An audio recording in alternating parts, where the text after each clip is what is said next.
आपको आपके भाई आदिल राजा का सलाम पहुंचे। मैं आपको सोल्जर स्पीक्स के ऊपर खुशामदीद कहता हूं। अजीजान मन, फौज के अंदर से जिस किस्म की खबरें आ रही हैं, लगता है ऐसे जैसे कुत्ते हड्डी के ऊपर लड़ रहे हैं। लेकिन ये हमेशा से होता चला आया है, सिर्फ अब आके पता चला है आवाम को। लेकिन कभी भी इतनी बेशर्मी से ये काम नहीं हुआ था जितना अब के हो रहा है, क्योंकि कभी भी इतना ज्यादा पब्लिक एक्सपोजर फौज का नहीं हुआ था जितना अब हो रहा है। क्योंकि इससे पहले तो कोई ना कोई सियासतदान फ्रंट के ऊपर आके फौज को कवर दे देता था। खास तौर के ऊपर फौज को सबसे बड़ा बूस्ट और कवर उस वक्त मिला जब इमरान खान गवर्नमेंट के साथ हमेशा की तरह वन पेज फार्मूला चलाया गया। और इमरान खान की पॉपुलैरिटी फौज ये समझ बैठी, जनरल बाजवा ये समझ बैठा कि ये मेरी पॉपुलैरिटी है। और इस वक्त आसिम मुनीर ये समझ रहा है कि मैंने हिंदुस्तान के साथ जो ड्रामा रचाया है वो करके 4 दिन की जंग करके मैं बहुत ज्यादा पॉपुलर हो गया हूं। लेकिन हकीकत इससे बिल्कुल बरक्स है। कोड़ी की इज्जत नहीं रहेगी इस फौज की। लेकिन जो मैं आपको आज बातें बताने जा रहा हूं वो फौज के अंदरूने खाना हाईएस्ट लेवल के ऊपर इस वक्त जर्नलों के अंदर भी और नीचे लेवल के ऊपर, दरमियाने लेवल के ऊपर कप्तानों, मेजरों, कर्नलों के अंदर क्या बात चल रही है और जवानों में क्या बात चल रही है, उन तमाम का खुलासा आपको प्रेजेंट करना चाहता हूं। आपको समझ आएगा कि ये जंग जो है, ये हड्डी जो है, वो डीजीआईएसआई की पोस्ट तो एक हड्डी है, लेकिन अंदर से गेम कोई बहुत ही बड़ा घनचक्कर चल रहा है इस वक्त। तख्त या तख्ते की जंग भी इसको कहा जा सकता है जो इस वक्त चल रही है। जनरल आसिम मलिक डीजीआईएसआई इसके अंदर एक अहम तरीन किरदार है। वो क्या कहानी कर रहे हैं किसी को समझ नहीं आ रही इस वक्त। लेकिन अंदर खाते में आपको ये जरूर बताता चलूं कि एक अम्मार सुलंगी नामी प्रोफाइल मुसलसल चल रहा था यहाँ पे, जिसके बारे में अब जो है वो उसको एक्सपोज कर दिया गया। उस प्रोफाइल को ये एक्स के ऊपर चल रहा था प्रोफाइल, और इसको एक्सपोज किया गया और बताया गया कि जनाब ये जो अम्मार सुलंगी नामी प्रोफाइल है, ये मेजर जनरल फैसल नसीर उर्फ डर्टी हैरी का प्रोफाइल था, वो चला रहे थे। और अबसार आलम साहब को बराह रास्त इन्होंने थ्रेट किया इस प्रोफाइल ने। ये आपको प्रोफाइल इस वक्त नजर आ रहा है। और उसके बाद ये प्रोफाइल जो है ये मंजर से गायब हो गया, सिरे से नजर आना ही बंद हो गया। मैं आपको ये बताता चलूं कि ये जो प्रोफाइल है अमार सोलंकी का, हमारी इतलात के मुताबिक DGC ISI major general Faisal Naseer का ही प्रोफाइल था। और ये वो चला रहे थे। और इसका इकरार जो है वो, इसका जो इजहार है कि ये हाँ आईएसआई का प्रोफाइल था।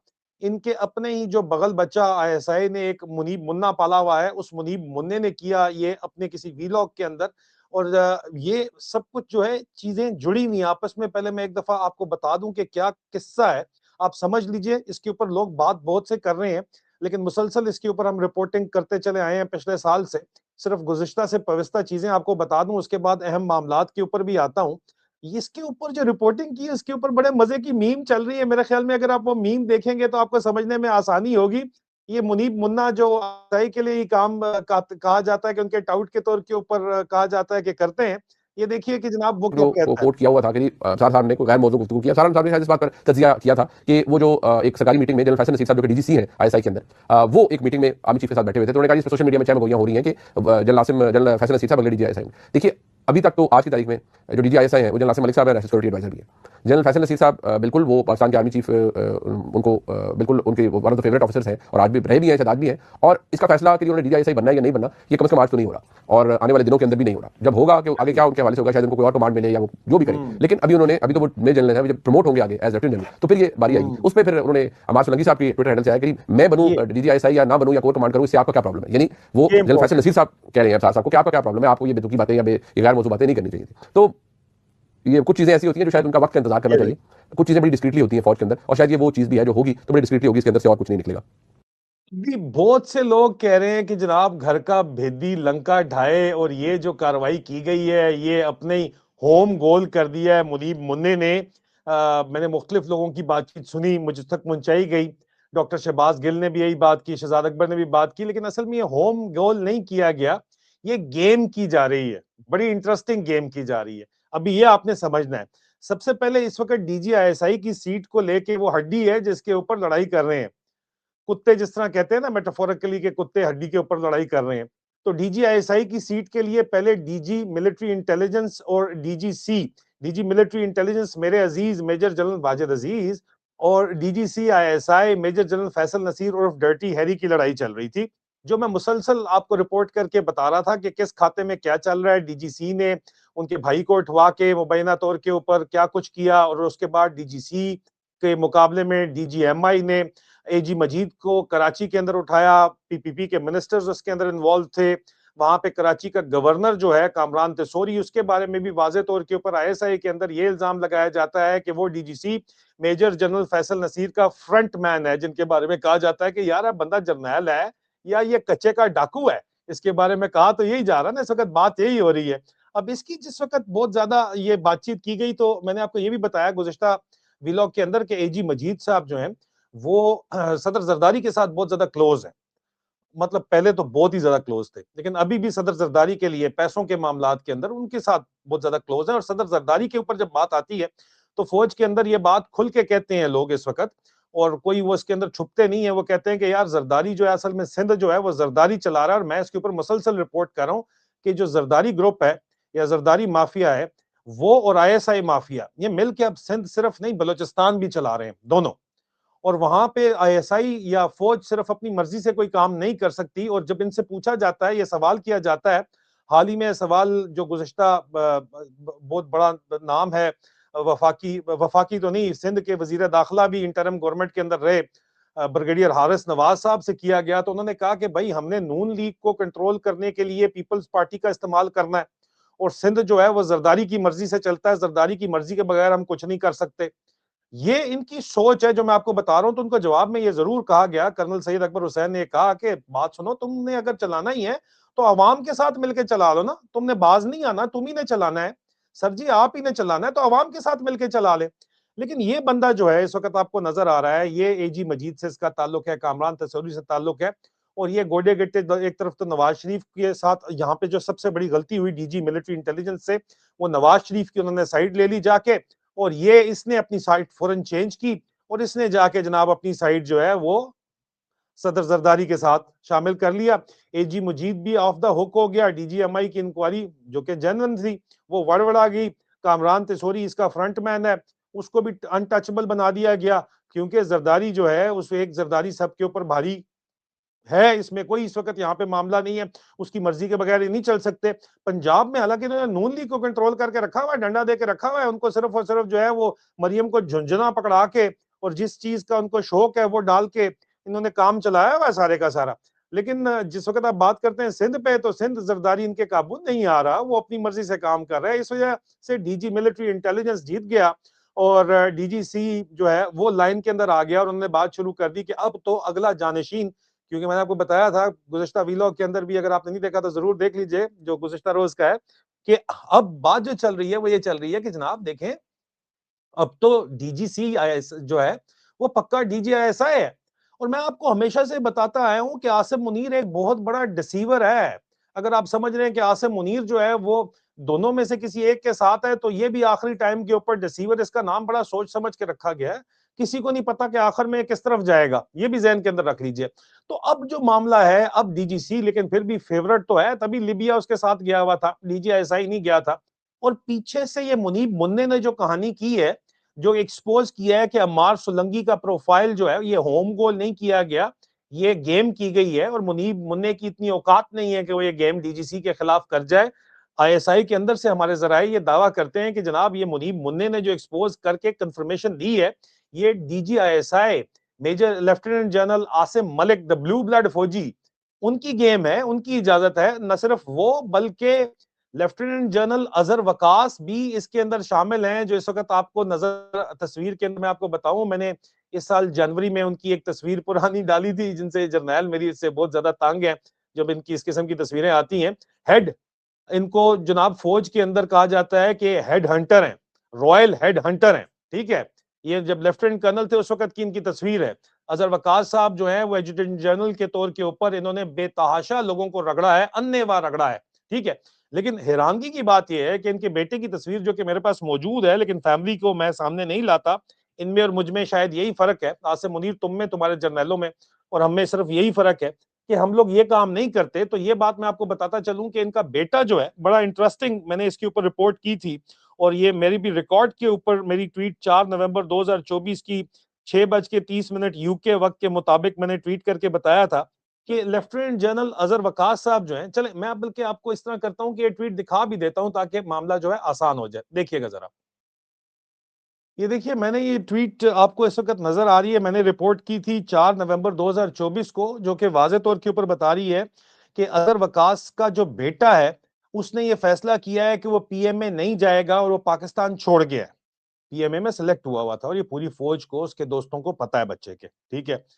क्योंकि उसके वो बहुत शदीद वो नफरत, मतलब नापसंदीदगी थी उसकी आसिम मुनीर से। आसिम मुनीर से हर किसी की नापसंदीदगी है, पूरी फौज की है। मैं कल जो आपको कहानी सामने इंशाल्लाह जल्द लेके आने वाला हूँ, मैं इन्वेस्टिगेट कर रहा हूँ। आपके भी जो है वो सब के इनके 14 तबक रोशन होंगे इस वक़्त, जो अंदर खाते कहानी चल रही है। ये अहमद करज़ई बनने वाला है, मैं आपको ये भी बता दूँ, लेकिन बहरहाल वो क्या वजह है वो मैं आपको बाद में बताऊँगा। लेकिन मैंने आपको बताया था कि डीजी रेंजर सिंध अज़हर वकास जो हैं वो प्रमोटेड हो गए हैं लेफ्टिनेंट जनरल, और एजुटेंट जनरल उस वक़्त लग गए हैं। इंटरेस्टिंग टर्न ऑफ इवेंट्स है लीडरशिप के लिए। लेकिन मैं यहाँ पे आपको ये बताता चलूं कि नाम इस वक्त आ रहा है लेफ्टिनेंट जनरल अजहर वकास का, और लेफ्टिनेंट जनरल आसिम मलिक एक ब्लू ब्लड फौजी के तौर के ऊपर एक बड़े उनको इज्जत की निगाह से फौज के अंदर देखा जाता है। कहा जाता है, समझा जाता है कि यार इस बंदे को कम से कम फौज की इज्जत इस वक्त इतनी शदीद तरीन, खुदा की कसम बेइज्जती हो रही है, फौज की इतनी ज्यादा शदीद बेइज्जती हो रही है कि खुदा की पनाह है। आप देखिए कि ये वो गाने हैं जो मेरी वालदा बताया करती थी, जो हमने देखे, इस वक्त आपको स्क्रीन के ऊपर नजर आ रहे हैं, जिस तरह की मीम्स चल रही हैं, ए पुत्र हटाते नहीं बजदे, ये जो गाने इस वक्त यहाँ पे चल रहे हैं, यकीन जानिए कि ये वो गाने हैं जो इस वक्त पीछे इसराइल के झंडे और पाकिस्तान की टीम लगा के लोग कह रहे हैं कि ए टीम नतनयाहू की है, ते लब ਇਹਨਾਂ ਨੂੰ ਹੀਰਾ ਮੰਡੀ ਵਿੱਚ ਵਿਚਕਾਰ ਕੁੜੇ। लोग कहते हैं ना कि नूरजहां ने गाना गाया था, पुत्र हटाते नहीं विकते। मेरी अम्मी बताती हैं कि जनाब मेरी दादी ये गाना सुनती थी, मेरे दादा कैद में थे, चचा की जो है वो शहादत के बाद तो बहुत ज्यादा दाड़े मार मार के रोती थी, और तमाम खवातीन इस वक्त सुन के नूरजहां के गाने हर कोई रोया करता था। लोग अब ये कहना शुरू हो गए कि नूरजहां ने भी शायद ईसीएल से नाम निकलवाने के लिए ये काम जो है वो किया था यहाँ पे। अब आप अंदाजा करेंगे कौड़ी की इज्जत नहीं रहेगी इस फौज की। ये हालात आसिम मुनीर ने कर दिए हैं यहाँ पे, और उसके बाद ये इस वजह से फौज के अंदर वाज़े तौर के ऊपर एक दरार मौजूद है, और वो उनको आदत तो है ना जनाब, सलूट वलूट की आदत किसको नहीं होती, सलूट की इनको आदत है। ये चाहते हैं हम आप लोग इज्जत भी करें, इनको भी इज्जत जो है वो उसके सिर्फ और सिर्फ जंगल में मोर नाचा किसने देखा। पैसे वैसे लशपश गाड़ी आए और उसके बाद सलाम सलाम आप ना ठोकें, दिल से इज्जत ना अगर आप करें, अवाम चारों तरफ सलूट ना मारे। हमारी जो खासतौर के ऊपर जो बड़े हैं, जिन्होंने बड़ों ने जो यहाँ पे हमारे बूमर्स हैं, उन्होंने अपने बच्चों को फौज से इज्जत करना, मोहब्बत करना सिखाया। वो इस वक्त मतलब बच्चे भी कहते हैं कि अपनी गालियां निकालते हैं, अपने गालियां ना भी निकालें, बदतमीजी करते हैं आगे से अपने माँ बाप को, कि तुमने हमें क्या बताया था, क्या पढ़ाया था, और वो भी शर्मिंदा होते हैं। और ये जो इस वक्त पूरे के पूरे लंदन में भी और यूरोप के अंदर पाक फौज हमारी है जिंदाबाद के नारे मारे, उनको भी आगे से लानतें पड़ रही हैं, इसमें शक नहीं होना चाहिए किसी को।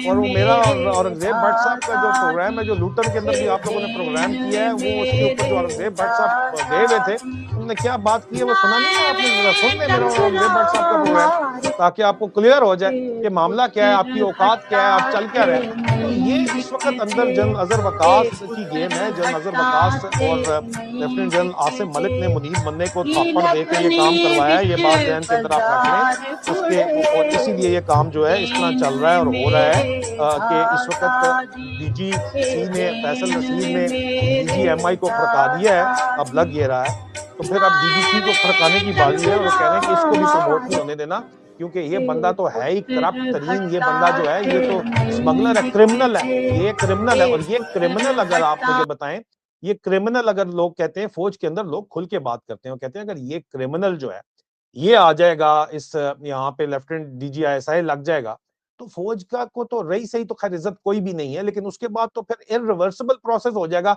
ऐसा कबाड़ा निकलेगा आपका कि इररिवर्सिबल प्रोसेस हो जाएगा। ठीक है, ये बात जरा जहन के अंदर रख लें।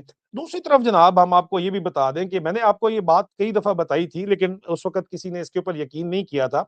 मैंने आपको ये भी बताया था कि अमार सोलंकी, हमने आपको बताया था, लोग बात करते रहे हैं कि जनाब ये डीजीसी ये अकाउंट यूज करता है। अब इस अकाउंट के यूज करने की वजह से पहले इसको एक्सपोज मीडिया के अंदर हमारी इतलात के मुताबिक डीजीएमआई ने ही किया था, मेजर जनरल वाजिद अजीज ने किया था। और अब ऊपर लेवल से वाजिद अजीज भी ब्लू ब्लड कंसिडर किया जाता है, कर्नल अजीज का बेटा है, दूसरा भाई भी मेजर जनरल है। वो भी आखिर में जाहिर बात है कि आखिर में तो ये बात करते हैं ना कि यार इन लोगों ने क्या मजाक बना लिया है, ये लोग आके ये एक राइवलरी फौज के अंदर मौजूद है, इनसाइडर वर्सेस आउटसाइडर, या ट्रेडिशनलिस्ट जो लोग हैं या ब्लू ब्लड हैं, वो हर जगह हर इदारे में होती है। तो फौज के अंदर तो खास तौर के ऊपर है, जो चलता ही ट्रेडिशन के ऊपर इदारा, और वो ट्रेडिशन तबाह बर्बाद कर दी गई है, उनका कबाड़ा निकाल दिया गया है। तो इसलिए ये मामलात इस वक्त जो है इतना सादे नहीं है, तख्त और तख्ते की जंग जो है जारी है और जारी रहेगी। एक तरफ तो ये मामला है, लेकिन दूसरी तरफ बड़ा इंटरेस्टिंग एक सिनेरियो है कि जनाब नॉर्मली तो जो मेडल आसम मुनीर को बुला के दिया गया, ये मेडल जो है, इस तरह के जितने भी मेडल होते हैं, ये वाज़े तौर के ऊपर हमेशा से जो क्राउन प्रिंस है मोहम्मद बिन सलमान, वो ये मेडल प्रेजेंट करते हैं। लेकिन इस वक्त जो है वो डाउनग्रेड करके अपने छोटे भाई से, जो मिनिस्टर ऑफ डिफेंस भी है इन ऑल फेयरनेस, लेकिन उनके जरिए आसम मुनीर को ये मेडल बनवाया गया। लेकिन यहाँ पे हमें जो बात बताई जा रही है, जो हम तक पहुंची है, वो कंफर्म जो बातचीत है वो ये है कि जनाब ये बात जहन के अंदर रखिए कि जनाब इस वक्त मोहम्मद बिन सलमान की तरफ से आसिम मुनीर को कहा गया है कि तू बंदे का बच्चा बन जा, तू मोहम्मद बिन जैद की गोद में बैठ रहा है तू, और इसराइल के अंदर तू जो क्या जाके जो गेम डालना चाहता है, मेरे पास वो खर्चा नहीं है जो ट्रंप मांग रहा है ट्रिलियंस ऑफ डॉलर गजा में लगाने के लिए। मेरा जो खर्चा है वो मैं शहर बना रहा हूँ नियोम का, नियोम सिटी बना रहे हैं वो, मेरे ट्रिलियंस ऑफ डॉलर वहां पे फंसे हुए हैं, मैं वहां से निकाल के गजा में कहां पे पैसा लगाऊंगा, और तू चाचा बन रहा है वहां पे जाके कि मैं फौज वहां पे डिप्लॉय करना चाहता हूँ, मुझे खर्चा दिलवा दो। मेरे पास खर्चा है नहीं, तू वहां से वाशिंगटन से मुझे तंग करवा रहा है, और तू मोहम्मद बिन जायद के साथ मिलकर गेम कर रहा है मेरे खिलाफ, तेरी ऐसी की तैसी। और ये होगा, मैं आपको बता रहा हूँ वर्ड्स टू द इफेक्ट।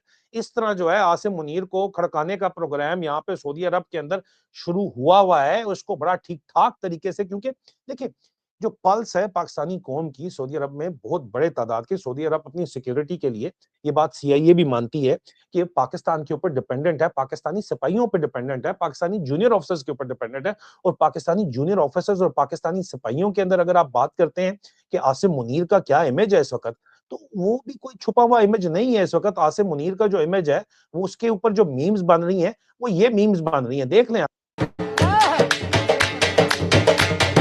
हाँ जी, this is Asim Munir image right now, और ये मीम्स चल रही हैं हर तरफ जाके। इन मीम्स के होते हुए अगर आप समझते हैं कि मोहम्मद बिन सलमान, जिसकी इस वक्त सऊदीया की सिक्योरिटी पाकिस्तान के फौजियों के ऊपर डिपेंडेंट है, वो आसिम मुनीर को ही फिर भी बड़ी इज्जत मिज्जत कर लेंगे। ये इसको डाउनग्रेड किया गया आसिम मुनीर को, और वो कह रहे हैं तू जा पुत्र दुबई जाके अपनी याशी पट ले। 3 दिन वो वहां पे रहा है, बड़ा उसने कोशिश इसके ऊपर की है कि मैं जी कोई कहानी डाल दूं जाके, किसी तरह बातचीत मेरी चल जाए, मुझे कोई डॉलर मिल जाए। 20 से 25 बिलियन डॉलर की डिमांड आसिम मुनीर कर रहा है और गजा में डिप्लॉयमेंट करना चाहता है, लेकिन बाबो ने भी इसकी बजा दी है। उसके बारे में मैंने वीलॉग आपको करके बताया है, और इस वक्त वाजे तौर के ऊपर सऊदी अरब में भी इसकी दबा दी गई है। तो ये कहानी इस वक्त चल रही है। एक तरफ तो डीजीसी को अब रगड़ने के लिए फोर्सेस चारों तरफ से घुस रही हैं, और क्या आसिम मुनीर उसका साइड देगा, या जर्नैल बाकी सारे पहाड़ी हैं उनका भी उसको सपोर्ट चाहिए, या उनकी वो सुनेगा, लेफ्टिनेंट जनरल्स की सुनेगा, या इसको बचाएगा, या फिर इस वक्त वो अपने आप को बचाएगा, क्योंकि इंटरनेशनल घेरा भी इसके गिर्द तंग होता जा रहा है, जो मैं आपको बता रहा हूँ।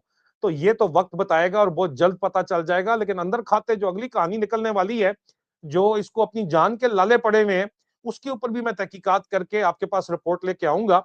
उस वक्त तक के लिए मुझे इजाजत दीजिए, और मजीद ब्रेकिंग न्यूज और तज्जियों के लिए चैनल को लाइक कीजिए, सब्सक्राइब कीजिए। वीडियो अगर आपको पसंद आई है तो इसको शेयर कीजिए, और अगर प्राइवेट वीडियोस आप देखना चाहते हैं तो लिंक डिस्क्रिप्शन के अंदर मौजूद है मेंबर बनने का, जरूर मेंबर भी बनिए। अपना ख्याल रखिए। मैं हूं आदिल राजा, आप देख रहे हैं सोल्जर स्पीक्स। खुदा हाफिज।